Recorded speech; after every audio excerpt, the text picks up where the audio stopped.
My dear Bollywood viewers, Nostradamus வரலாறு. ஆமாம், த centuries. ஆமாம், நாஸ்ட்ராடமஸின் த செஞ்சுரிஸ் என்ற நூல் உலகில் பைபிளுக்கு அடுத்தபடி அதிகமாய் விற்பனை ஆன ஒரு நூல். இதுவரை பல்வேறு மொழிகளில் பல 100 பதிப்புகள் வந்து விட்டு இருக்கின்றன. அப்படி என்னதான் சொல்லப்பட்டு இருக்கிறது அந்த நூலில்?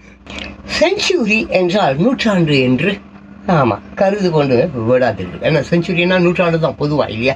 ஸோ ஆனால் இந்த இடத்துல நீங்கள் அப்படியே கருதக்கூடாது. அதுதான் நாலடி பாடல்கள் இப்போ நம்ம புறநானூறு அந்த மாதிரி இப்போ வள்ளுவர் கூட எடுத்துங்களேன், 2 லைன் தானே, அப்படித்தான் அது செய்யுள். நாஸ்ட்ராடமஸ் 4 வரிகளாக செய்யுள்களாக செஞ்சுரிஸ் அப்படி சொல்லிட்டு ஒரு புஸ்தகம். அந்த புஸ்தகத்தில் ஒரு 900 சில்லற செய்யுள்ஸ் அவர் பண்ணியிருக்கிறாரு. அவர் பண்ண எல்லா செயலுமே நடந்திருக்கிற 600 வருடங்களுக்கு முன்னாலே சொன்னவர் நாஸ்ட்ராடமஸ் வரலாறு. இப்போ நம்ம நான் கொஞ்ச நேரத்துக்கு முன்னாடி 1503 இல்லைங்களா? 1500 கிபி கிறிஸ்து பிறந்த பின்பு 1503 இருந்து 1556 அதோட முடிஞ்சிடுது அவருடைய. ஆனால் 600 இப்போ இன்னைக்கு 2025 இன்றிலிருந்து 600 ஆண்டுகளுக்கு முன்பாகவே அவர் நான் சொன்னேன்ல 4 அடி அந்த செய்யுள், அப்படிப்பட்ட செயல்களில் எல்லாமே நெகட்டிவாக தான் சொல்லியிருக்கிறார். நாஸ்ட்ராடமஸ் பொறுத்தோம், நானும் பொறுத்தோம், நாங்கள் 2 பேருமே. அவரும் நெகட்டிவ் பர்சன் தான், நானும் நெகட்டிவ் பர்சன் தான். வீடியோ அன்பானவர்களே, நாஸ்ட்ராடமஸ் வரலாறு. இப்போது நாஸ்ட்ராடமஸ் எல்லாரும் பற்றி சொல்லியிருக்கிறாருங்க. உங்களுக்கு தெரியுங்க, நாஸ்ட்ராடமஸ் பற்றி தெரியாதவங்க யாருங்க இருக்கிறாங்கோ? சொல்லுங்க பார்க்கலாம். பைபிளுக்கு அடுத்தபடியாக எக்கப்பட்ட புஸ்தகம் இருக்குது. அவருடைய மூல புஸ்தகம் அதுதான் செஞ்சுரிஸ். நூற்றாண்டு அல்ல, அந்த செஞ்சுரிஸ் என்ற புஸ்தகத்தில் உலகத்தில் இருக்கிற எல்லா கவிஞர்கள், புத்தக ஆசிரியர்கள், அவர்கள் இவர்கள், அப்புறம் இந்த மொழிபெயர்ப்புது, இப்படி இப்படி இப்படி இப்படி பெரிய பெரிய கோடீஸ்வரர்கள்லாம் ஆயிருக்காங்க. சிலர் உங்களுக்கு சொன்னால் சிரிச்சுடுவீங்க.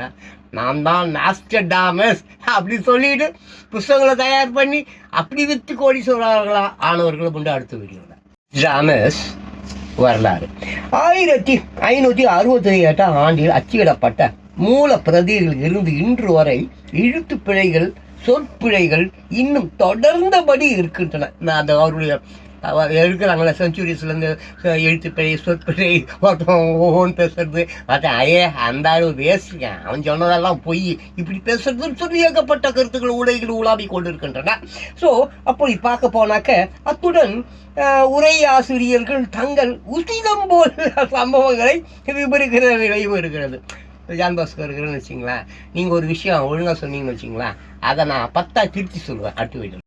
அன்பானவர்கள், இது ஒரு பொதுவான ஒரு வழக்கம் தான். நம்ம எல்லாருக்கிட்டையும் இப்போ பழமொழி இருக்குது. அந்த பழமொழியை பார்த்தீங்கன்னாக்கா ஆளாளுக்கு அவன் இஷ்டத்துக்கு அர்த்தம் சொல்லுவோம். ஆமாங்க, திருவள்ளுவர் அவருக்கு இஷ்டத்துக்கு எதையோ எழுதி வச்சிருக்கிறாரு. அது அப்படியே நான் அவர் என்ன ஒருத்தனும் எடுத்து சொல்லிட்டு போனாரா? இதுதான்ப்பா அதுக்கு உண்மையான தெளிவுரை, இதுதான்ப்பா அதுக்கு உண்மையான விளக்கு உரைன்னு சொல்லி போயிட்டாரு. இல்லை, அவன் இஷ்டத்துக்கு, யார் இஷ்டத்துக்கு நான் ஒரு விளக்கு உரை சொல்லுவோம். கருணாநிதி அவர் இஷ்டத்துக்கு அவர் ஒரு விளக்கு உரை சொல்லுவோம். அன்பானவர்களே, மை டியர் பியூட்டிஃபுல் பீப்பிள்ஸ், நாஸ்ட்ராடமஸ் வரலாறு. நாஸ்ட்ராடமஸ் ஒரு தீர்க்கதரிசி. அவரை போன்றவர்கள் உலக வரலாற்றில்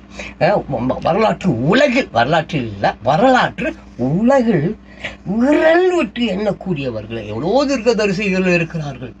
ஆமாம், தீர்க்கதரிசி மீன்ஸ் என்னதுங்க? கல்கி அந்த மாதிரி தான், கிருஷ்ணர் அந்த மாதிரிலாம் அவதாரங்கள் தானுங்க. அவங்க தானே இவருடைய தூதர், அவருடைய இறை தூதர், இவர் இறை தூதர்லாம் கிடையாது. நெகட்டிவ் மேன் எல்லாமே. அந்த ரசவாதம், அந்த வாதம், இந்த வாதம், டாக்டர், இப்படி டாக்டருங்க அவர் ஆக்சுவலி ஜோதிடருங்க. அடுத்த வீடு. ஸோ இந்த அன்பானவர்களே, இந்த ப்ராப்பர்ஸ் இருக்கிறாங்க. ப்ராப்பர்ஸ் மீன்ஸ் வாட்? அதை தீர்க்க தரிசனம் சொல்கிறவங்க தான் வச்சுங்களேன். ஃபர்ச்சூன் பற்றி சொல்கிறவங்க, எதிர்காலம் பற்றி சொல்கிறவங்க, அப்படிப்பட்டவர்களில் ஒருவர் தான். பட் ஐயோ பயங்கரமான ஒரு நடந்த. ஆமாம், அந்த காலத்தில் 1900 கிபி 1503ங்களா? ஸோ அவருடைய ஆரம்ப காலகட்டங்கள்லாம் பார்த்தீங்கன்னா இந்த வாலிப வயது, கல்யாணம், அப்படி பிளேக் நோயெல்லாம் குணப்படுத்தினவர். பிளேக் நோய்கள்லாம் மருந்து கண்டுபிடித்தவர். அப்புறம் பிளேக் நோயிலேயே தன்னுடைய குடும்பத்தை இழந்தவர். எவ்வளோ பேருக்கு வைத்தியம் பார்த்தாரு. தன்னுடைய மனைவிக்கும் தன்னுடைய குழந்தைங்களுக்கும் அவரால் அந்த பிளேக் நோயில் மாட்டிக்கிட்ட அவங்கள காப்பாற்ற முடியல. அதனால அவர் அசிங்கமாக பேசப்பட்டார். அடுத்து ஸோ அப்படி அந்த காலங்கள்லங்க, அதான் அப்போ பார்த்துக்குங்க, அப்போ எத்தனை 600 ஆண்டுகளுக்கு முன்னால், அப்போ 600 ஆண்டுகள் தோராயமா, அப்போ தன்னுடைய குடும்பத்தையே காப்பாற்ற முடியாதவனா நாஸ்டாமஸ். ஊரில் இருக்கிறவங்க எல்லாருக்கும் நோய்க்கும் பிளேக் நோய்க்கு வந்து மருந்து கொடுக்குறான், குணப்படுத்துகிறான். ஆனால் தன்னுடைய சொந்த மனைவியும் குழந்தைகளையும் பிளேக் நோயில் பாதிக்கப்பட்டார்களே, அவர்களை அவனால் காப்பாற்ற முடியல. என்னையா ஜோதிடன் அவன், என்னையா டாக்டர் அவன், என்னையா அவன் பெஸ்ட் அப்படி சொல்லி அவரை ரொம்ப அலைகழித்தார்கள். அடுத்த வீடியோவில் பேசுகிறேன். அன்பானவர்களே, நாஸ்டாமஸ் வரலாறு. ஸோ அப்படி அந்த காலத்தில் எல்லோராலையும் அப்போல்லாம் பார்த்தீங்கன்னாங்கங்க, கிறிஸ்துவ மதம் வந்து தலையை தூக்கி இருந்த நேரகட்டம். கிறிஸ்துவ மதத்துக்கு எதிராக எவனாவது ஒரு வார்த்தை பேசிட்டானா அவனை கொண்டுடுவாங்க. அவன் மன்னனாக இருந்தாலும் கொண்டுடுவான். கிறிஸ்துவ மதத்தை ஆதரிச்சு தான் பேசணும். கிறிஸ்துவ மதத்துக்கு எதிராக வந்து சாமி இருக்குது, அது இருக்குது, பூதம் இருக்குது, சாத்தான் எதையுமே ஏசுநாதர் இருக்கிறார், எல்லாம் மேரியாமா இருக்கிறாங்க, அந்த 2 தான் பேசணும். வேற எதை பேசுனாலும் அவனை கொண்டுடுவாங்க. தண்டனைலாம் சாதாரண தண்டனை இல்லை. அப்படியே மேலே எதையாவது ஊற்றி விட்டு அப்படியே கொளுத்தி மலை மேலேருந்து உருட்டி விட்டுருவான். ஒரு பெரிய கூண்டுக்குள்ளே போட்டு கொளுத்துவான். அடுத்த வீடியோவில் பேசுகிறேன்.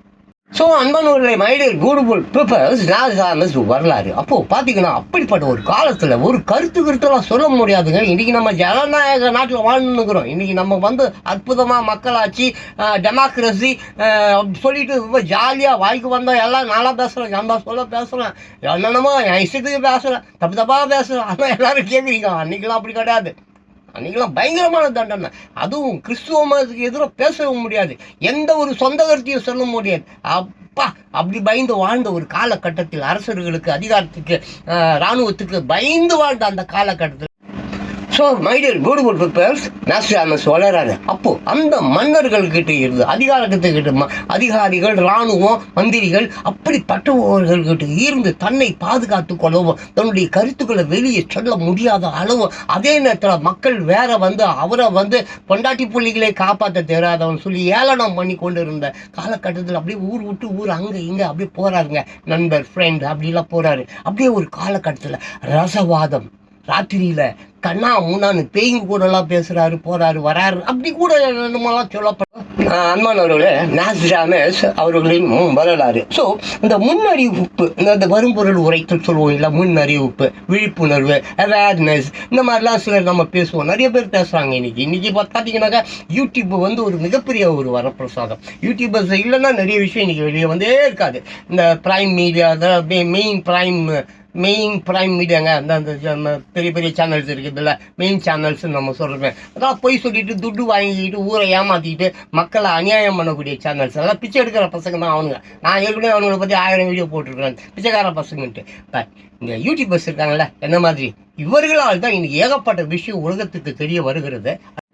அப்போது மைடியர் பியூட்டிஃபுல் பீப்பிள்ஸ், நாஸ்டாமஸ் சொல்கிறாரு, இப்போ எப்படி நம்ம சுதந்திரமாக இந்த ஜனநாயக நாட்டில் கருத்து உரிமை இருக்குதுன்னு சொல்லிட்டு நம்ம எப்படி வெளிப்படையாக ஏகப்பட்ட விஷயங்களை நம்ம பேசுகிறோம். மக்கள் மத்தியில், உலகம் மத்தியில் எல்லாருக்கும் போய் செல்லுது இல்லையா, எல்லாருக்கும் போய் சென்று அடையுது இல்லையா. அந்த காலத்தில் அது முடியாது. அந்த காலம் மிக டேஞ்சரான காலம். எந்த ஒரு விஷயத்தையும் பச்சை சொன்னால் குசு கூட விட முடியாதுங்க. கூட்டு போய் வச்சு கொண்டு போட்டுருவான். ஆமாம், தலையை துண்டா வெட்டுவாங்க. ஏன்னா குசு விட்டேன் அப்படி வெட்டுவான். மன்னர் ஆட்சி. அந்த மத குருமா இருக்கிறான் பாருங்க, துட்டு பசங்க மத குருமார் என்ன சொல்கிறானோ மன்னன் கேட்பான். அந்த மத போதகர்கள் சொல்லிட்டானா அவனை கொண்டுடுவான். அப்படிப்பட்ட கேவலமான ஒரு ஆண்டு கொண்டு இருந்த அந்த காலகட்டத்தில் அன்பானவர்களே, ஸோ அப்படிப்பட்ட ஒரு பயங்கரமான காலகட்டத்தில் எந்த ஒரு விஷயத்தையும் மக்கள் மத்தியில் கொண்டு போய் சேர்க்க முடியாது. அப்படிப்பட்டு பயந்து ஒளிந்து இரவு பகல் என்று ஊரா சுற்றி ஏங்க, ஒரு மனிதனுக்கு மூளையானது, மனநிலையானது சமநிலையில் இருந்தால் மட்டும்தாங்க எதிர்காலத்தை பற்றி சொல்ல முடியும். அவனே ஒரு குழப்பத்தில், அவனுக்கே ஒரு அலைவாயும் மனம் இருந்து அவனையே சரியாக எதையும் தீர்மானிக்க முடியாத ஒரு நிலையில் இருக்கிறானா அவன் எப்படிங்க எதிர்காலத்தை சொல்ல முடியும்? ஸோ பயந்து எதிர்காலத்தை பற்றி நன்றாக அவருக்கு தெரிந்திருந்தும் சொல்ல முடியாமல் தவித்தார். அன்பானவர்களே, நாஸ்டாமஸ் வரலாறு. நாஸ்டாமஸ் உங்களுக்கு டாக்டர்னு தெரியும், ஜோதிடர்னு தெரியும், பிளேக் நோய்க்கு மருந்து கண்டுபிடித்தவர் என்று தெரியும். ஆனால் தன்னுடைய குடும்பத்தை அவர் காப்பாற்றவில்லை என்பதனால் அவர் ரொம்ப பாதிக்கப்பட்டார். ஆமாம், ரொம்ப பாதிக்கப்பட்டார். அப்படிப்பட்ட ஒரு சூழ்நிலையில் அவர் வந்து தன்னை மறந்து என்னவோ கற்றுக்கொண்டார் என்றெல்லாம் பேசப்படுகிறது. சரி, அவருடைய வரலாறு ஓகே, இதோட நம்ம முடிச்சுக்கோ. ஆனால் அவர் ஒரு தீர்க்கதரிசி அல்லது தீர்க்கதரிசி அல்ல, அவர் சொல்லக்கூடியதை எல்லாம் நடந்தது, நடக்காமலும் போனது அப்படின்னு சொல்றாங்க. சரி, அதை விட்டுருவோம். மை டியர் பியூட்டிஃபுல் பீப்பிள்ஸ், ஆமாம், தீர்க்கதரிசி நாஸ்ட்ராடமஸ் அவர்களுடைய வரலாறு பாருங்க. அவரு நாஸ்ட்ராடமஸின் தந்தை ஜாக்ஸ் பாரம்பரியமாய் தானிய வியாபாரம் செய்யக்கூடியவர்கள், அரிசி, இந்த மாதிரி தானியங்கள், அது மாதிரி வியாபாரம் செய்யக்கூடியவர்கள் குடும்பத்தை சார்ந்தவர்கள். ஜாக்ஸ் வந்து தனது தந்தை பியர் அனுமதி பெற்று, அவங்க அப்பா அனுமதி பெற்று அவர்களுடைய குடும்ப நண்பரான டாக்டர் ஜீன் என்பவருடன் தங்கினார். அது நம்ம மைக்கேல் நம்ம நாசிரிய அப்பா பற்றி பேசுகிறோம், ஓகேங்களா? இப்போ தங்கினார், கல்வி பயின்றார், வியாபாரத்தில் நாட்டம் இல்லை அவருக்கு. டாக்டர் ஜீன் கணிதம், வானியல், ஜோதிடம், மருத்துவம் மற்றும் கிரீக். ஸோ அன்பானவர்களே, மை டியர் பியூட்டிஃபுல் பீப்பிள்ஸ், நாஸ்ட்ராடமஸ் தீர்க்கதரிசி, டாக்டர், ஜோதிடர், இப்படிப்பட்டவருடைய தந்தை யாரு? அவர் பார்த்தோம், ஜாக்ஸ் இருக்கார் இல்லையா? அவர் வந்து டாக்டர் ஜீன் அப்படின்றவர்கிட்ட போயிட்டு என்ன பண்ணுறாரு? கணிதம், வானியல், ஜோதிடம், மருத்துவம் மற்றும் கிரீக், லத்தீன், ஹீப்ரு மொழிகளில் வந்து தேர்க்கிறார். யார்? அவங்க அப்பா. அதோட அவரை நிறுத்திப்போம். அடுத்தது இங்கே வந்துடுவோம். இப்போ நம்ம நாஸ்ட்ராடமஸ் இருக்காரு, அவருடைய சரித்திரத்தை தான் நம்ம பேசுகிறோம். அப்பா பற்றி சொல்லியாச்சு, ஜாக்ஸ் பற்றி சொல்லியாச்சு. இப்போ 1501 பிரான்ஸ் மன்னர் 12ஆம் லூயி, யூதர்கள் அந்த மாதிரி, அந்த 12ஆம் லூயி இருக்காங்கல்ல, யூதர்கள் அனைவரும் தங்கள் மதத்தை விட்டுவிட வேண்டும் என்று உத்தரவு பிறப்பித்தார். யாரு? லூயி வந்து யூதர்கள் தங்களுடைய மதத்தை வந்து விட்டு கிறிஸ்துவ மதம், அந்த மாதிரி அப்படிதான். அவர் 3 மாத காலக்கெடு எடுத்திருந்தார். 3 மாசத்துக்குள்ள யூதா எல்லாம் வந்து கிறிஸ்துவ மதத்தில் சேர்ந்துடணும். ஓகேவா? நம்ம தீர்க்கதரிசி நாஸ்ட்ராடமஸுடைய வரலாறு. அப்போ அந்த லூயி, அந்த காலத்தில் அந்த லூயி எப்போ காலம் வந்து பார்த்தீங்கன்னா 1501 காலகட்டம். இவர் வந்து 1503 தான் பிறக்கிறார். அதுக்கு முன்னால் நம்ம பார்த்துக்கிட்டே இருக்கிறோம். ஸோ அந்த காலகட்டத்தில் ஜாக்ஸ் இருக்கிறார், டாக்டர் ஜீன் அவருடைய நண்பர் கிட்ட தானே, அவர் வீட்டில் தானே போய் தங்கி இருக்கிறாரு. அவர்கள் தெற்கு பிரான்சில் செயின்ட் செமி அப்படின்னு சொல்லிட்டு ஒரு இடம் இருக்குது, அங்கே தான் வசித்து வரார்கள். யாரு? நம்ம நாஸ்ட்ராடமஸுடைய குடும்பம், அவங்க அப்பா ஃபேமிலி. அங்கே நம்ம பார்த்துட்டோம், பிரான்ஸில் செமி அப்படி சொல்லிட்டு ஒரு ஏரியாவில் யார் வாழறாங்க? நாஸ்ட்ராடமஸுடைய அப்பா அம்மா. ஸோ அப்பா வாழறாரு. ஆமாம், என்னும் இடத்தில் வசித்தனர். ஜாக்ஸ் ரெய்னியர் திருமணம் 1501 அங்கே தான் நடக்குது. எங்கே நடக்குது? செமி என்ற அந்த ஊரில் நடக்குது. அந்த தம்பதியரின் முதல் குழந்தை யாரு? இப்போதான் நம்ம வந்து ஹீரோ, நம்ம யார்? இவரு மைக்கேல். அவனுக்கு ஆமாம் பெட்ராண்ட், மைக்கேல் பெட்ராண்ட், அப்புறம் ஹெக்டோர், அப்புறம் ஆண்டனி என்று சகோதரர்கள் 3. ஆனால் அவர்கள் யாவரும் மைக்கேலை போல் பிரமானவர்களே.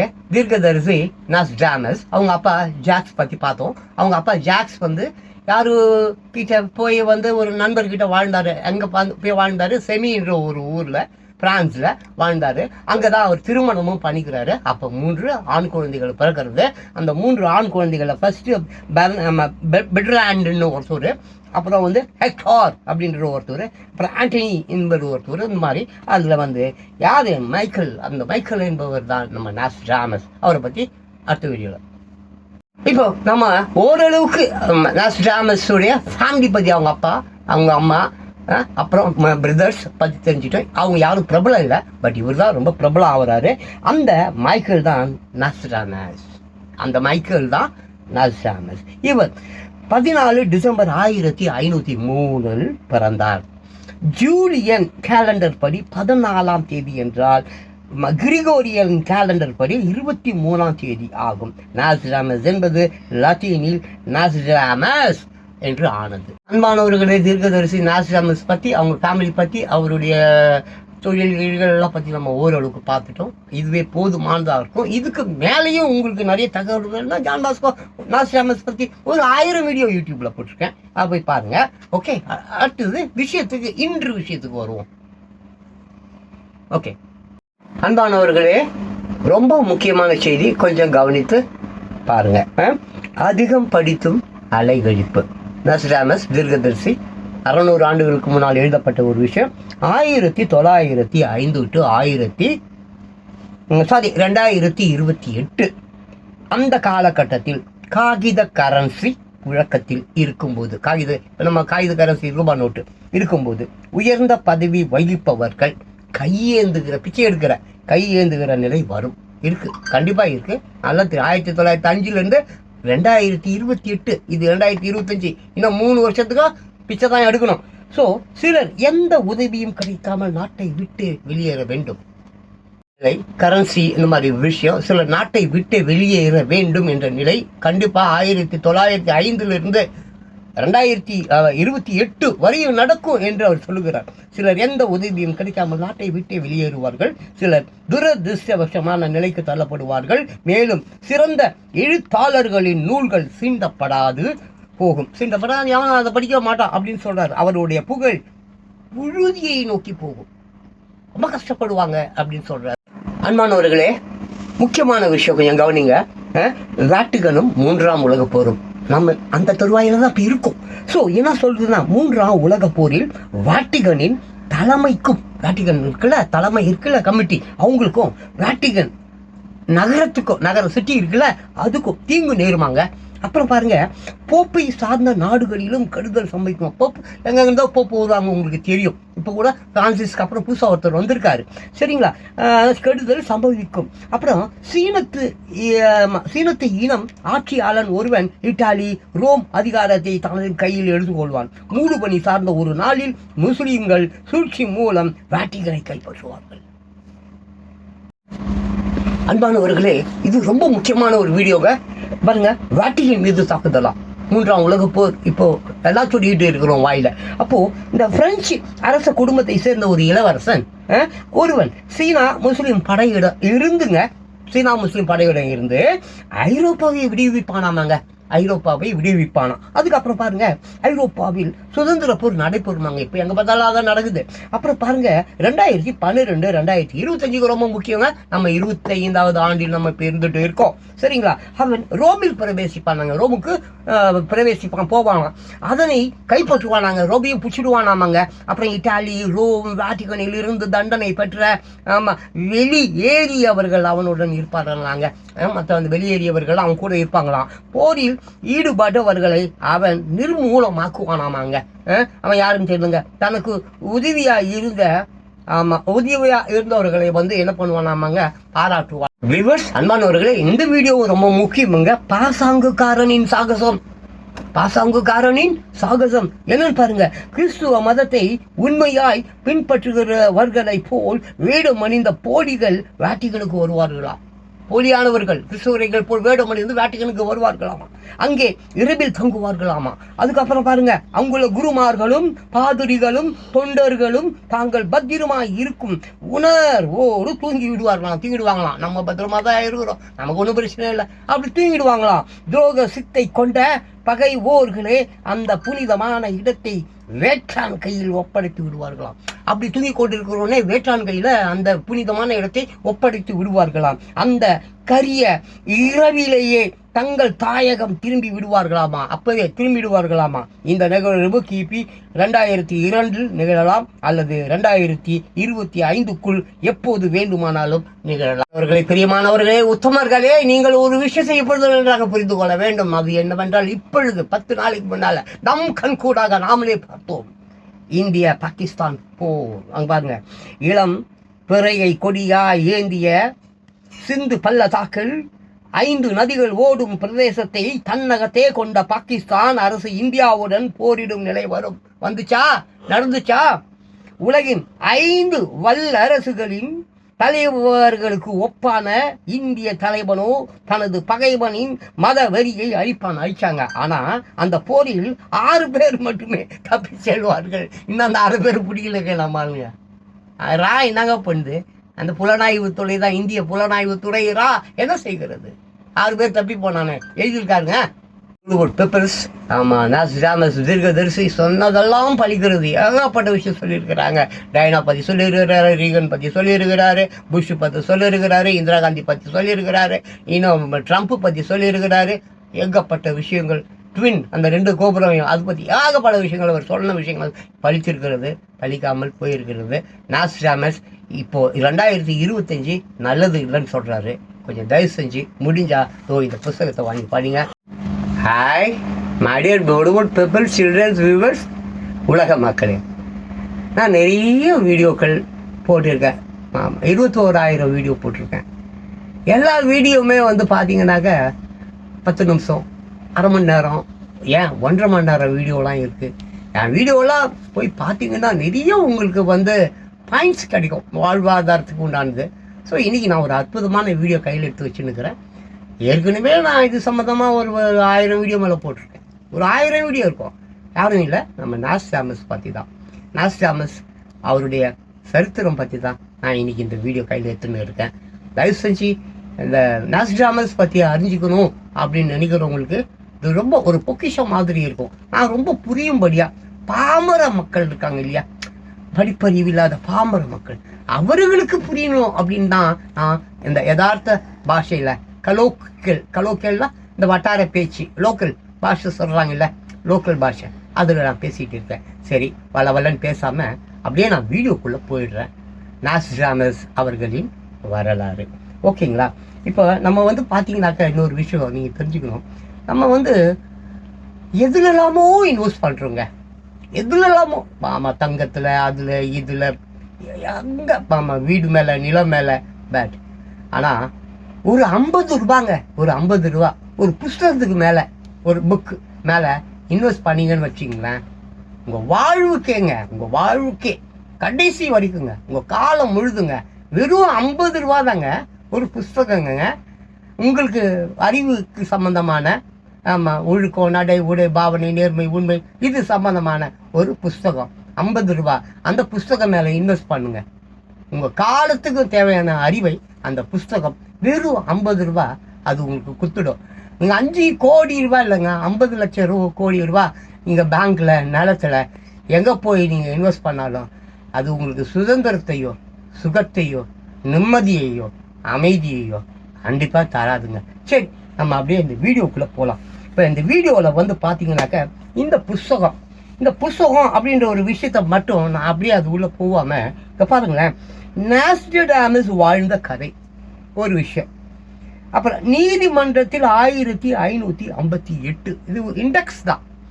இந்த இண்டெக்ஸ் ஒவ்வொரு விஷயம், இது பற்றி ஒரு விஷயம் இந்த புஸ்தகத்தில் மட்டும் இல்லை, இந்த மாதிரி புஸ்தகங்கள் லட்சம் புஸ்தகங்கள், லட்சம் ஆசிரியர்களாக செஞ்சுரிஸ் அப்படின்னு சொல்லிட்டு ஒரிஜினல் புஸ்தகம். அது நாஸ்ட்ராமஸ் அவர் வாழ்ந்த காலங்களில் எழுதப்பட்ட ஒரு புஸ்தகம். அதுலேருந்து தான் எடுத்து எல்லாரும் அதை அவங்க இஷ்டப்படி, ஆமாம், சொற்கள் பிழை, அந்த பிழை, இந்த பிழை, கருத்து பிழை, ஆமாம், எக்ஸ்பிளைனிங்கில் தப்பா, இப்படி எல்லாரும் அந்த புஸ்தகங்களை போட்டு விற்று பெரிய கோடீஸ்வரர்லாம் ஆகியிருக்காங்க. ஏன், தன்னைத்தானே நாஸ்ட்ராமஸ் சொல்லிக்கிறவங்களாம் இருக்கான். ஸோ பார்த்தீங்கன்னாக்க நாஸ்ட்ராமஸ் வாழ்ந்த கதை நீதிமன்றத்தில் 1556 அதுதான் லாஸ்ட் அவருடைய கிளைமேக்ஸ். அது 1503 என்பது அவருடைய பிறப்பு. 1503 to 1556 அதோடு அவருடைய கதை முடிந்து விடுகிறது. 600 ஆண்டுகளுக்கு முன்பு, கிபி, இது 2025 இல்லையா? ஸோ உலகின் எதிர்காலத்தை பற்றி ரொம்ப அருமையாக சொன்னவர். அப்புறம் பிரபல பெண்மணிகள் பற்றியும் ஏகப்பட்ட விஷயங்களை சொன்னவர்.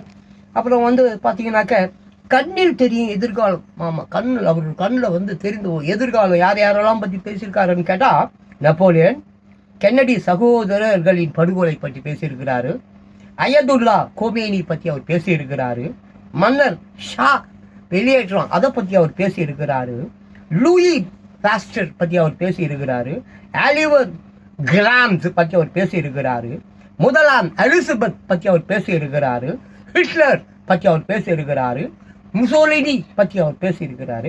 அப்புறம் நிறைய பாருங்க, இந்த உலக போர் நிகழ்வுகள் நம்ம சொல்லுவோம்ல, பெரிய பெரிய விஷயம், அந்த மாதிரி உலக போர் பற்றி அவர் பேசியிருக்கிறாரு, 3ஆம் உலக போர் பற்றியும் அவர் பேசியிருக்கிறாரு, நீர்மொழி கப்பல் பற்றி பேசியிருக்கிறாரு, உலகம் அழியுமா அதை பற்றியும் பேசியிருக்கிறாரு, தங்கம் விளையும் பூமி அதை பற்றியும் அவர் பேசியிருக்கிறாரு, 4ஆம் உலக போர் அது கூட இருக்குதான், 4ஆம் உலக போர். இப்போ நம்ம 3ஆம் உலக போர் இன்னும் வந்துருச்சு. தெரியல. பட் 4ஆம் உலக போரும் இருக்கா, அதை பற்றியும் அவர் பேசியிருக்கிறாரு. வால் நட்சத்திரம் பற்றி பேசியிருக்கிறாரு. குண்டு மழை பற்றி பேசியிருக்கிறாரு. நாடே கடலில் மூழ்கும், அதை பற்றியும் பேசியிருக்கிறாரு. ஆசியாவில் பூகம்பம், அதை பற்றியும் அவர் பேசியிருக்கிறாரு. 3ஆம் உலக போருக்கான முன் ஏற்பாடுகள் என்னெல்லாம் செய்யணும், அதை பற்றியும் அவர் பேசி இருக்கிறாரு. அப்புறம் பார்த்தீங்கன்னா 2022க்கு பிறகு தாங்க அவர் ரொம்ப மும்முரம் காட்டுறாரு. அதுக்கு முன்னாலெல்லாம் பானார் வந்தார், பேசுறாரு, நடந்தது நடுகளை அதெல்லாம் விட்டுருங்க. பட் இந்த 2022 தட் மீன்ஸ் 21st செஞ்சுரி, இங்கே தாங்க ஏகப்பட்ட விஷயங்கள் வருது. அதுதாங்க இந்த புத்தகம் நம்ம எல்லாரும் இன்னைக்கு வாங்கி படிக்கிறாங்க. நீங்களும் தயவு செஞ்சு வாங்கி படிங்க. எல்லா பெரிய புத்தக கடையிலும் இது கிடைக்குங்க. this கிடைக்கும். ஓகேங்களா? அப்புறம் 2022க்கு பிறகு இப்போ தாங்க நீங்கள் கொஞ்சம் கவனமாக பார்க்கணும். சரிங்களா? எண்ணெய் கிணறுகள் என்னவாகும்? எண்ணெய் கிணறுகள், ஆமாம், ஐரோப்பா நாடுகளில் இருக்குது இல்லை, எண்ணெய் கிணறுகள் என்னவாகும்? இந்தியாவில் ஆங்கிலேய நிர்வாகம் எப்படி இருக்கும்? இந்தியாவில் ஆங்கிலேய நிர்வாகம் எப்படி இருக்கும்? அப்புறம் 2002 ஐரோப்பா, 2002 ஐரோப்பா. அப்புறம் பாருங்க, சுவிட்சர்லாண்டில் பஞ்சம். சுவிட்சர்லாண்டிலே பஞ்சம் வருவாங்க. அப்பா, உலகத்தில் இருக்கிறவெல்லாம் திருட்டு படத்தை கொண்டு போய் சுவிட்சர்லாண்டில் தான் என்ன பண்ணலாம், சுவிஸ் பேங்கில் தான் முடக்கி வைக்கிறான் திருட்டுத்தனமாக. ஒரு கிறிஸ்துவ நாட்டில் எவ்வளோ பெரிய ஐக்கியத்தனம் பார்த்தீங்களா? ஸோ சுவிட்சர்லாண்டில் பஞ்சம் வருவாங்க. அப்புறம் இந்தியா வலிமை பெறுவாங்க. அப்புறம் பாருங்க, பிரான்ஸும் சீனாவும் மோதி கொள்ளுமாங்க. பிரான்ஸும் சீனாவும் மோதி கொள்ளுமாங்க. அப்புறம் கிரக சேர்க்கை கெடுதலுங்க. என்னதுங்க? ஆமாம், கிரக சேர்க்கை கெடுதலா? கெடுதல் இல்லையா அதுங்க. அப்புறம் பாருங்க, ஒரு கடத்தல். அப்புறம் ஆப்பிரிக்க வரலாறு. அப்புறம் புயலும் மழையும். அப்புறம் வல் அரசுகளின் எழுச்சியும் வீழ்ச்சியும். அப்புறம் வட ஐரோப்பாவில் இயற்கை சீற்றம். அப்புறம் வால் நட்சத்திரம். அப்புறம் வாட்டிகன் மீது தாக்குதல். அப்புறம் இந்தியா பாகிஸ்தான் போர். அப்புறம் அதிகாரம் இழக்கும் ஐரோப்பா. அப்புறம் அச்சரேகை. அச்சரேகை, ஆமா, அச்சரேகை, அச்சரேகை அது. அப்புறம் அமெரிக்கா அழியும். அமெரிக்கா அழியுமாங்க. ஆமாம். அப்புறம் மனித மிருகம். அப்புறங்க, பிரான்சின் அடுத்த அரசன் யார்? பிரான்ஸுடைய அடுத்த அரசன் யார்? அப்புறம் 2026க்கு பின் என்னது? பிரான்சின் அடுத்த அரசன் யார்? 2026க்கு பின். ரொம்ப முக்கியங்க. இந்த 25ங்க, 26 அடுத்தது வரப்போகுதுங்க. அப்போ இங்க பிரான்சின் அடுத்த அரசன் யார்? ரொம்ப ஒரு முக்கியமான ஒரு கேள்விங்க இது. 2026க்கு பின்னா அது பார்த்துங்க. அப்புறம் நியூயார்க்கில் கொள்ளை. நியூயார்க்கில் கொள்ளையாம். அதுக்கப்புறம் இயற்கையின் சீற்றம் துருக்கியின் மீது பாயும். இயற்கையுடைய சீற்றம் துருக்கியின் மீது பாயும். துருக்கின்னா ஒன்று உங்களுக்கு யார் ஞாபகத்துக்கு வரணும்? கஜினி முகமது ஞாபகத்துக்கு வரணும். ஆமாம். அப்போ சரியா? சரி. கடைசி பகையாளி எப்போது பிறப்பான்? கடைசி பகையாளி எப்போது பிறப்பான்? நானா? கடைசி பகையாளி எப்போது பிறப்பான்? அப்புறம் ஐரோப்பா அடிமைப்படும். ஐரோப்பா அடிமைப்படுமாங்க. அப்புறம் பிரிட்டன் அடிமையாகும். பிரிட்டனும் அடிமை ஆகுமாங்க. அப்புறம் விஷம் கலந்த நியூயார்க் நீர் தேக்கமாங்க. நியூயார்க் தேக்கம் இருக்கு இல்லையா, அது விஷம் கலக்கப்பட்டதா இருக்குமா? விஷம் கலந்த நியூயார்க் நீர் தேக்கும். அப்புறம் என்னது? கப்பல்கள் மூழ்குமாங்க. கப்பல்கள் மூழ்கும். அப்புறம் கடைசியாக இந்தியாவில் ஒரு 2 விஷயம் சொல்லியிருக்கிறாரு. அது வீர பெண்மணின்னு சொல்லியிருக்கிறார். இந்தியா வீர பெண்மணி. அப்புறம் எல்லாரும் சமம் என்றாகும் நாளாங்க. ஸோ இறுதி கட்டம் என்று ஒன்று எல்லோரும் சமமாகும் நாள் என்று ஒன்று.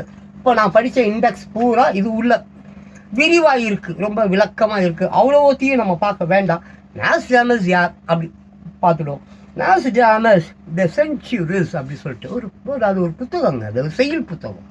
அது ஒரு 996 செயல்களோ என்னமோ இருக்குது. சரியாக தெரியல. நான் நிறைய தடவை படிச்சிருக்கேன். பட் இருந்தாலும் எனக்கு கரெக்டாக சொல்ல தெரியல. இந்த புத்தகத்தை வாங்கி நீங்கள் அது உள்ளே போய் பார்த்துக்குங்க. சும்மா மேலோட்டமாக நான் அவரை பற்றி சொல்லிடுறேன். ஸோ தி செஞ்சுரிஸ் அப்படி என்ற ஒரு நூல் உலகில் பைபிளுக்கு அடுத்தபடி அதிகம் விற்பனை ஆன ஒரு நூல் அது.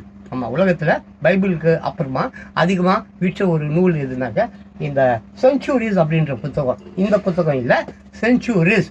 ஏன்னா அதுதான் மூல புத்தகம். மூலப்பத்திரம்னு சொல்கிறோம் இல்லையா, அந்த மாதிரி அதில் இருந்துதான் உலகத்தில் இருக்கிற எல்லா 195 நாடுகள்லையும் அவர் பற்றி தெரிஞ்சிருக்கோம். அவரை பற்றி அந்த கவிஞர்கள், ஆசிரியர்கள், ஆசிரியர் மீன்ஸ் வாட் எழுத்தாளர்கள் எல்லோருமே அவர் அந்த செஞ்சுரிஸ் என்ற அந்த மூல புத்தகத்தில் இருந்து தான் எடுத்து அவர்களுக்கு வாய்க்கு வந்த மாதிரி சொற்கள் பிழை, எழுத்து பிழை, அப்புறம் விளக்க உரையில பிழை, அப்புறம் இடை சொருகள் இப்படி நடக்காது. ஆளுக்கு அவங்க இஷ்டத்துக்கு அவங்க பாட்டு எழுதி அவங்க பாட்டு புத்தகத்தை போட்டு அவங்க பாட்டு விற்று காசாக்கி பணமாக்கி செட்டில் ஆகிட்டாங்க. அது ஒரு பக்கம் அது அப்படியே இருக்கட்டும், சரிங்களா? ஸோ அப்படி அது ஒரு செஞ்சுரி என்றால் நூற்றாண்டு மட்டும் என்று நினைத்து கொள்ளாதீர்கள். செஞ்சுரின்னா நம்ம நூற்றாண்டுன்னு தான் சொல்லுவோம், அது வேற இது வேற. செஞ்சுரிஸ் என்பது அவருடைய தொகுப்பு நூல் அல்லது முதல் நூல் அல்லது மூலப்பத்திரம், அப்படிதான் நம்ம அதை எடுத்துக்கணும். அதில் 4 வரிகள் கொண்ட செய்யுள்ஸ். அதில் தான் அவர் ஏகப்பட்ட விஷயங்களை டைரக்டா சொல்லாம இன்டைரக்டா சொல்லியிருக்காரு. டைரக்டா அவர் எதையுமே சொல்லலை, இன்டைரக்டா சொல்லியிருக்கிறாரு. அந்த இன்டைரக்டா சொன்னதை நம்ம மக்கள் கண்ணாமூனான்னு புரிஞ்சுக்கலாம்.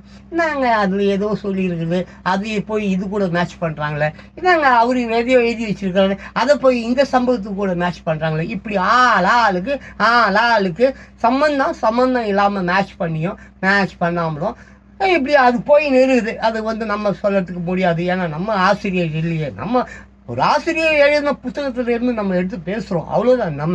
அவர் சொன்னது நடக்கல, அதை நான் ஒன்றும் நேரில் போய் பார்க்கல. ஸோ இதுதான் விஷயம். ஸோ இப்படி 1568 ஆண்டில் அச்சிடப்பட்ட மூல பிரதியிலிருந்து இன்று வரை எழுத்துப்பிழைகள், சொற்பிழைகள் இன்னும் தொடர்ந்தபடி தாங்க இருக்குது. எப்போ பார்த்தீங்கன்னாக்க இது 1568 இந்த செஞ்சுரிஸ் அந்த புக்குடைய வயது, அப்போதாங்க அது வெளியே வருது. அவர் 1503 பிறந்துட்டார், அப்போ அவர் குழந்தை தானே. அதுக்கப்புறம் அவருக்கு குடும்பம், கல்யாணம், படிப்பு, அது இது, பிளேக் நோய், டாக்டர், ரசவாதம், அப்படி ஏகப்பட்ட ஃப்ளாஷ்பேக் இருக்குது. நம்ம அது உள்ளெல்லாம் போவேன்னா அது உள்ள டீட்டெயிலாக வேணும்னா நீங்கள் இந்த புத்தகம் வாங்கி படிச்சிக்க. ஸோ இந்த செஞ்சுரிஸ் அப்படின்ற அந்த மூலப்பத்திரம், மூல புக்கு, அந்த அந்த செயல்கள் கொண்ட அந்த புத்தகம் என்ன பாஷையில் அது அந்த வருடம் 1568. ஒரு பாயிண்ட் மைண்டில் வச்சுங்க, அந்த புத்தகம் 1568 வெளிவந்த ஒரு புத்தகம். அதுக்கப்புறம் தாங்க சூடு பிடிக்குது எல்லாமே, ரைட்டா? அது ஒரு விஷயம், அது அப்படியே இருக்கட்டுங்க. அதுக்கப்புறம் பார்த்தீங்கன்னாக்கா நம்ம அப்படியே அதை விட்டுடுவோம். அதை விட்டுட்டு அவங்க ஃபேமிலிக்கு போயிடலாம். என்ன இதான் சொல்லியாச்சு. அப்புறம் அதுலேருந்து அவங்க ஃபேமிலின்னு பார்த்தாக்கங்க, நாஸ்ட்ரடாமஸின் தந்தை ஜாக்ஸுங்க, அவங்க அப்பா பேர் ஜாக்சன். ஆமாம், பரம்பரையாங்க அவங்க வியாபாரம் இந்த அரிசி பருப்பு இந்த மாதிரி தானியங்கள் வியாபாரம் தான் அவங்க வியாபாரம். ஸோ அப்படிப்பட்ட ஒரு குடும்பங்க அது. ஜாக்ஸ் தனது தந்தை சுயக அனுமதி பெற்று, ஜாக்ஸ் இருக்கார் பார்த்தீங்களா, அவங்க அப்பாவுடைய இது அனுமதி மீன்ஸ் அவர் சம்மதத்தோட என்ன பண்ணுறாரு, அவர்களுடைய ஒரு குடும்ப நண்பர் டாக்டர் ஜீன் அவர் பேர் என்பவரோட தங்குறாருங்க. டாக்டர் ஜீன் அப்படின்ற ஒரு கூட ஜாக்ஸ் தங்குறாருங்க. அவங்க அப்பா தான் போய் தங்குடா அப்படி சொல்லியிருக்கிறாரு. ஸோ கல்வி அந்த ஜீன் கிட்ட போயிட்டு தான் அவர் என்ன பண்ணுறாரு, கல்வி பயின்றார். வியாபாரத்தில் நாட்டம் இல்லை அவருக்கு. வியாபாரத்தில் அவங்க அப்பா அந்த தானிய வியாபாரத்தில் நாட்டம் இல்லை, போய் கற்றுக்கிறாரு. அவருக்கு டாக்டர் ஜீன் சொல்லிக் கொடுக்குறாரு. என்னெல்லாம் கணிதம் சொல்லிக் கொடுக்குறாரு, வானவியல் சொல்லிக் கொடுக்குறாரு, ஜோதிடம் சொல்லிக் கொடுக்குறாரு, மருத்துவம் சொல்லிக் கொடுக்குறாரு. மற்றும் பாஷைகள் பார்த்தீங்கன்னாக்க கிரீக்கு, லத்தீனு, ஹீப்ரு மொழிகளில் தேர்ந்தவர் அவர். யாரு அவரு ஜாக்ஸுடைய அந்த குடும்பம் இருக்குது இல்லையா, அவங்க அந்த டாக்டருங்க ஜீன், அவரு அந்த மாதிரி எல்லா பாட்டிலையும் தேர்ச்சி பெற்ற ஒரு கணிதம், ஒரு இது இந்த மாதிரி அந்த கணிதம், வானியல், ஜோதிடம், மருத்துவம், கிரீக், லத்தீன் இந்த மாதிரி தேர்ச்சி பெற்றவருங்க. அப்படிப்பட்ட ஒரு தேர்ச்சி பெற்றவர்கிட்ட இவர் பண்ணாலும் இவரும் தேர்ச்சி தானே பெற்று ஆகணும். ஆமாம், பின்ன இது கன்றுக்குட்டி கூட தானே சேரணும், அந்த மாதிரி. ஓகேவா? ஸோ அவருடைய குடும்பம் இந்த தேர்ந்தவர். அவருடைய குடும்பம் யூத மதத்தை தழுவியது. யாருடைய குடும்பம் நம்ம ஆள் தீர்க்கதரிசி நாஸ்ட்ராடமஸ். இந்த குடும்பம் எதை தழுவியது? யூத மதத்தை தழுவியது. சரிங்களா? அப்போ அதுக்கப்புறம் அவங்க கிறிஸ்துவ மதத்துக்கு வராங்க. அதை பற்றிலாம் அப்புறமா பார்த்துக்கலாம். ஸோ இது பார்த்தீங்கன்னாக்க அது 1501 இந்த பிரான்ஸ் மன்னர் 12ஆம் லூயி யூதர்கள் அனைவரும் தங்கள் மதத்தை விட்டு விட்டுவிட வேண்டும் என்று உத்தரவு பிறப்பித்தார். அவர் 3 மாத கால கெடு கொடுத்திருந்தார். அந்த காலகட்டத்தில் ஜாக்ஸ் டாக்டர் தன் வீட்டில் தான் தங்கியிருந்தார். அவரின் தெற்கு பிரான்சில் செயின்ட் ரெமி என்னும் இடத்தில் வசித்தார். ஜாக்ஸ் ரெய்னியர் திருமணம் அங்கே தான் நடக்குது. ஜாக்ஸும் ரெய்னியர் அவங்க அம்மா தான் அவங்க திருமணம். அவங்க அப்பா யாரு? திஸ் கைனும் நம்மால் யாருங்க? நம்மால் யாரு? தீர்க்கதரிசி யாருங்க? நஸ்டாமஸ். அப்போ அவங்க அப்பா ஜாக்ஸ், அப்புறம் ஜாக்ஸ் ரெய்னியர் திருமணம் அங்கே தான் நடக்குது. ரெய்னியர் அவங்க அம்மா அங்கே தான் நடக்குது. ஸோ இது வந்து எப்படின்னாக்கா 1501 ஃப்ரான்ஸில் 12ஆம் லூயி வந்து அப்போ வந்து ஆட்சி செய்து கொண்டு இருக்கிற காலத்தில் யூத மதத்தில் இருக்கிறவங்களாம் மதம் மாறணும். அதுக்கு ஒரு 3 மாதம் தான் வந்து அதை கெடு கொடுக்குறாரு. அதுக்குள்ளே மாறணும்னு சொல்கிறாரு.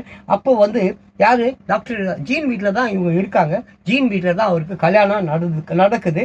அப்போது வந்து அந்த தம்பதியின் முதல் குழந்தை யார் பார்த்தீங்கன்னாக்க அவங்களுக்கு வந்து ஒரு முதல் குழந்தை வந்து மைக்கேல். அவனுக்கு வந்து ஃபெர்ராண்ட் பேர். மைக்கேல் அவனுக்கு ஃபெர்ராண்ட் என்று பெயர். அப்புறம் ஹெக்டார் அப்படி ஒரு பையன். ஆண்டனி என்ற சகோதரர்கள் 3. ஆனால் அவர்கள் யாரும் மைக்கேலை போல் பிரபலமாகவில்லை. யார் மைக்கேல்? யார்? அவர் தான் நம்ம தலைவர்.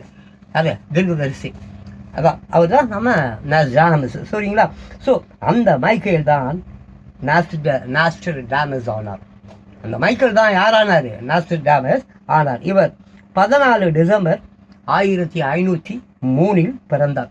1503 பிறந்தார். டிசம்பர் மாதம். இந்த டிசம்பர் மாதம் அப்பா பயங்கரங்க. ஸோ இந்த ஜூலியன் கேலண்டர் படி 14ஆம் தேதி என்றால் கிரிகோரியன் கேலண்டர் படி 23ஆம் தேதி ஆகும். நாஸ்டாமஸ் என்பது லத்தீனில் நாஸ்டாமஸ் ஆனது. பார்க்கணும், நல்லா புரிஞ்சுக்கணும். நாஸ்டாமஸ் அப்படின்றது லத்தீனில் எப்படி ஆகுது? நாஸ்டர்டாமஸ் அப்படி ஆகுது. ஸோ இது அவருடைய விஷயம். அப்புறம் கல்விலாம் பார்த்தா ஏகச்சக்கம் இருக்குது.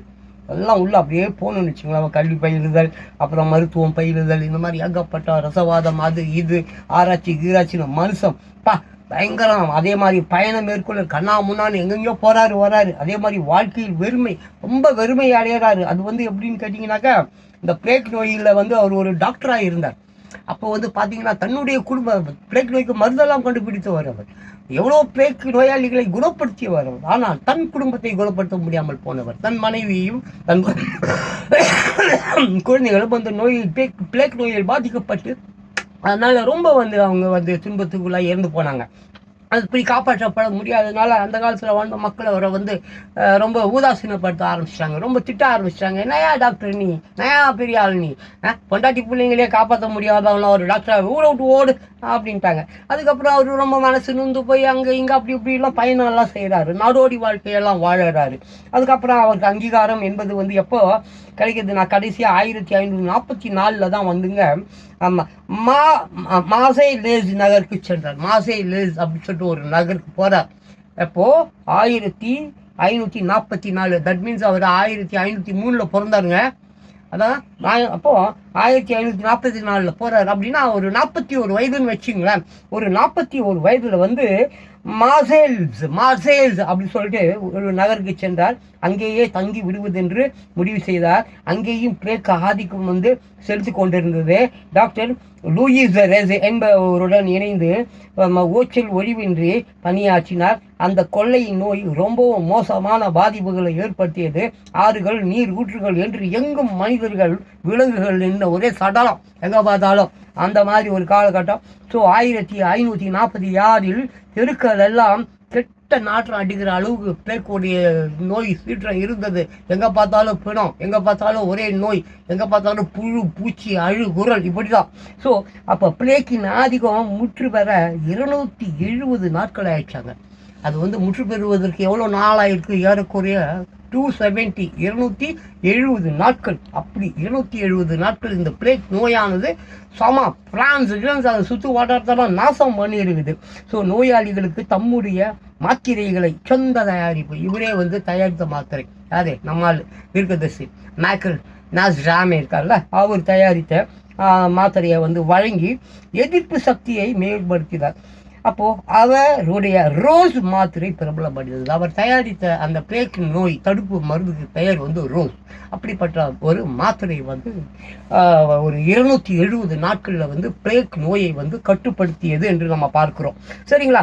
நாஸ்டாமஸிற்கு ஓய்வு ஊதியம் வழங்கும்படி பார்லிமெண்டில் என்னது பிரேரணை செய்தார்கள். அவருடைய தயால குணத்துக்கு கிடைத்த நற்பெயர் வாழ்நாள் முழுவதும் தொடர்ந்தது. இந்த மாதிரிங்க ஏற்கப்படி அவருக்கு புகழ் பெயர் அப்படியெல்லாம் வந்து நிறைய கிடைச்சிது. மறுமணம் புரிதல் ஏற்கனவே நம்ம சொன்ன பார்த்தோம் இல்லைங்களா? பேருக்கு வந்து அவருடைய மனைவி குழந்தைகளை அவர் இழந்தாருன்னு சொல்கிறோம் இல்லைங்களா? அதோடு அவர் விட்டுல. அப்புறம் இன்னொரு கல்யாணம் பண்ணிக்கிறாரு, மறுமணம் புரிதல் பண்ணிக்கிறாரு. அப்புறம் சலோனில் வந்து இன்று புரியுதாமா சலோனியில் தங்குறாரு. சலோன் என்பது ஒரு ஊருங்க, அங்கேயே தங்கிடுறாருங்க. அப்படியே அங்கே ஒரு ஃப்ரெண்டு ஒருத்தர் இருக்கிறார், கூடவே இருக்கிறாரு. அவருடைய இறப்பை கூட முன்வழிந்தவருங்க நாஸ்டாமஸ். நான் இறக்க போகிறேன், இன்று இரவு நான் இறந்து விடுவேன், இன்று இரவு என்பதை கூட தன்னுடைய மெய்காப்பாளன் அவரெல்லாம் அவர் வந்து சொல்லியிருந்தார். அதே போல் அது நடந்தது, எல்லாமே இருக்கு. ஸோ நீதிமன்றத்தில் 1556 என்பது அவருடைய இறுதி காலம். அப்படிதான் நிலைத்தது நற்பெயர். அப்புறம் கடைசி நாட்கள், இந்த மாதிரி ஏகப்பட்ட விஷயங்கள்லாம் இருக்குங்க. அதனால் தயவு செஞ்சு நீங்கள் இந்த புஸ்தகம் உங்களுக்கு கிடைக்கும். இந்த புஸ்தகம் வந்து தாராளமாக கிடைக்கும். இந்த புஸ்தகம் பேர் வந்து நாஸ்டாமஸ் சொன்னதெல்லாம் நடக்கிறது, சிஎஸ் தேவ்நாத், நர்மதா பதிப்பகங்க. கடைசியாக உங்களுக்கு இந்த வீடியோ வந்து நான் வந்து ஒரு என்னுடைய அர்ப்பணிப்பு மாதிரி நான் உங்களுக்கு சொல்கிறேங்க. என்னுடைய அர்ப்பணிப்பு மாதிரிங்க. ஸோ நான் வந்து சொல்கிறேங்க வந்து ஓகேவாங்க. ஸோ இந்த புக் மேலே பார்த்துங்க, மேலே பார்த்தீங்களாங்க, நல்லா தெளிவாக தெரியுதாங்க, படிக்க முடியுதாங்க? ஃபுல்லாக இருக்கா இல்லை வந்து ரொம்ப டைட்டில் இருக்கேண்ணா? இப்போது கரெக்டாக இருக்காங்க, பார்த்துங்க. வந்து தேவ்நாத்துங்க, ஆசிரியர் பேர் வந்து தேவ்நாத்துங்க. நர்மதா அப்படின்னு சொல்லிட்டு ஒரு புத்தக பதிப்பகம் இருக்குது, சென்னையில் இருக்குது. ஆமாம், நீங்கள் தொடர்பு கொண்டீங்கன்னாக்க உங்களுக்கு கிடைக்கும். இந்த மாதிரி ஒரு புத்தகம் 2 புத்தகம் இல்லைங்க, ஏகப்பட்ட புத்தகங்கள் இருக்குதுங்க. நீங்கள் வாங்கி முழுசாக நீங்கள் வந்து பார்த்து நீங்கள் படித்து தெரிஞ்சுக்கங்க. இது என்னுடைய ஒரு கோரிக்கையாகவே நான் வந்து உங்கள்கிட்ட கேட்குறேங்க. காரணம் என்னன்னு கேட்டிங்கன்னாங்க, இன்றைய காலத்துக்கு ரொம்ப ரொம்ப முக்கியமானது உணவோ சாப்பாடோ உறவோ அல்லங்க, இந்த புஸ்தகங்க. இந்த புஸ்தகத்தை நீங்கள் வாங்கி படிச்சிட்டிங்கன்னா ஏகப்பட்ட விஷயங்கள் உங்களுக்கு ஆட்டோமேட்டிக்காக புரிஞ்சுடுங்க. அப்போ இந்த பேரிடர் காலங்கள், இந்த மோசமான சூழ்நிலை, எங்கே பார்த்தாலும் வார், சண்டை கிண்டை அப்படி இப்படி போயிட்டு இருக்கு இல்லையா? இப்போ நம்மளை வந்து எப்படி உஷார் பண்ணிக்கின்னு, நம்மளை எப்படி அவேர்னஸ் பண்ணிக்கின்னு, நம்ம குடும்பம் குட்டி குழந்தைங்க எல்லாம் எப்படி வந்து எந்த மாதிரி சூழ்நிலை எப்படி நம்ம வந்து நடந்துக்கணும், ஆபத்து வருதா அப்போ நம்ம எப்படி வந்து நம்ம செயல்பாடு எப்படி இருக்கணும், ஆபத்து இல்லையா அப்போ நம்ம செயல்பாடு எப்படி இருக்கணும், சாப்பாடு இல்லையா, பசியா, பட்டினியா, ஏன்னா கொள்ளை நோய்கள் இந்த மாதிரி விஷயங்கள்லாம் நடக்க போகுது. இப்போ சுனாமி போன்றதெல்லாம் வரப்போகுது. மழை டிசம்பரில் மிகப்பெரிய மழை வரும் என்ற புத்தகத்தில் இருக்குது. ஆமாம், போர்லாம் இருக்குதுன்னு சொல்கிறாங்க, எங்கே பார்த்தாலும் சாவு வரும்னு சொல்கிறாங்க. ஸோ அன்பானவர்களுடைய மைடியர் ஒரு பீப்புள், தயவு செய்து, ஏன்னா நான் வந்து படிக்கிறதையோ நீங்கள் கேட்குறதையோ பெருசாக வந்து அது பெருசாக செட் ஆகாதுங்க. தயவு செஞ்சு நான் அவங்க எல்லாருக்கிட்டையும் கேட்குறேன், இந்த புத்தகம் கடைகளில் கிடைக்கிறது, புத்தக கடைகள் கிடைக்கிறது, அனைவரும் இந்த புத்தகத்தை வாங்கி தயவு செய்து படிங்கன்னு நான் சொல்லி கேட்டுக்கிட்டு இந்த வீடியோ நான் இதோடு முடிச்சுடுறேன். அடுத்து மீண்டும் நான் வந்து இன்னொரு நாள் மற்றொரு நாள் அன்பானவர்களே மற்றொரு